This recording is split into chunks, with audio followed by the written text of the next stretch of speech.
Let me share with you my story, all right? So look, I am from a small town of Minnesota, 2,500 people. Both my parents were teachers, okay? I delivered newspapers as a boy. I sold seeds door to door. I went to North Dakota State University, go Bison, on an Army ROTC scholarship. I was commissioned in the military. I spent 6 years active duty Army, 16 and a half years Army Reserve. I retired as a lieutenant colonel in 2006. I've been in this industry for about 30 years. I was with MetLife for 8 years. I was an agent. I was a manager. I was a national marketing manager for variable life insurance. Then I went to New York Life for 15 years. I started out as an annuity wholesaler. I worked my way up to regional manager, national manager, and then within the home office, I worked my way up to be a senior executive officer. I retired from New York Life in 2011. I went out on my own. I have now written 5 books. I got another book on the way shortly. 5 books on retirement. I have a PBS TV special that's played in 80 million homes in the US and Canada. I've given those 5,000 seminars all over the country, okay? What I do every day is I try to help you. If you go to my website, I got products, I got books, I got audiobooks, I got DVDs, I got white papers, I got online training and coaching, I got seminar slide decks, I got everything that I put together for you. These are tools that you can use with clients, all right? I was named by the American College about a year and a half ago as one of the 11 thought leaders in the world on retirement income. They said, sign up for his newsletter. It's free. And by the way, you can sign up for my newsletter. You go to tomhegna.com, click on sign up for the newsletter, all right? And places like Forbes magazine have signed up for my newsletter, and I'll tell some stories about that. Maybe not in this presentation, but you've heard it in other presentations.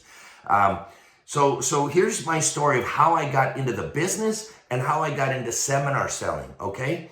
So I was a company commander out of Fort Ord, California, 7th Infantry Division Light, U.S. Army, and there was a MetLife agent going through my unit selling whole life insurance to my soldiers. And at the time, I was a buy term and invest the difference guy, so I thought he was ripping off my soldiers. I said, who's this guy ripping off my soldiers? I said, bring him to me. Because when you're a company commander, you can say that. Bring him to me. And they said, okay, well, sir, he'll meet with you, but he needs your birthday. I said, give him my birthday, but I want to see him here tomorrow. So he comes in, and I said, I hear you're ripping off my soldiers, selling this rip-off life insurance. And he said, no, sir, I'm protecting their families. I'm helping them with down payment on first house, their children's college education, tax-free income in retirement.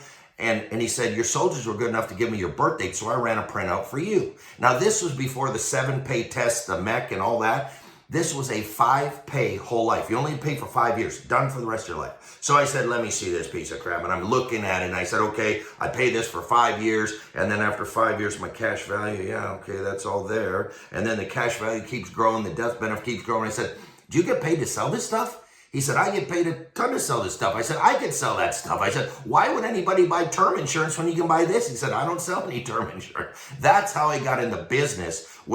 I was a buy term invest the difference, and they showed me a 5-pay whole life, and it was so awesome. I said, I got to get in the business, okay? Now, my entire time as an advisor, I did no seminars, zero seminars. The first seminar I ever did was when I was at New York Life, and I was up in Nebraska, small town in Nebraska, and I still remember the day because I spilled something on my tie, and I had to go up and do a seminar for the first day, and I had a little spot on my tie, and I was all nervous about that. But Marla Springer was the agent that I did it for in just a small little town in Nebraska, and from there on, it went like wildfire. I did seminars in all 50 states, and I continue to do seminars because part of my practice, when I first went out on my own, about 80% of my talks were in front of advisors. Well, you know, once you train so many advisors, how many times are they going to have you come out and train advisors? So I started doing public seminars for advisors, for companies. They bring me in to do client appreciation events and that type of thing. And that's why I do so many of these, okay? So it was a business strategy for me to continue to do public seminars because I can do those forever. Whereas training advisors, once you train them 2, 3, 4, 5 times, how many times are they going to bring you in there, right? So that was a business strategy for me.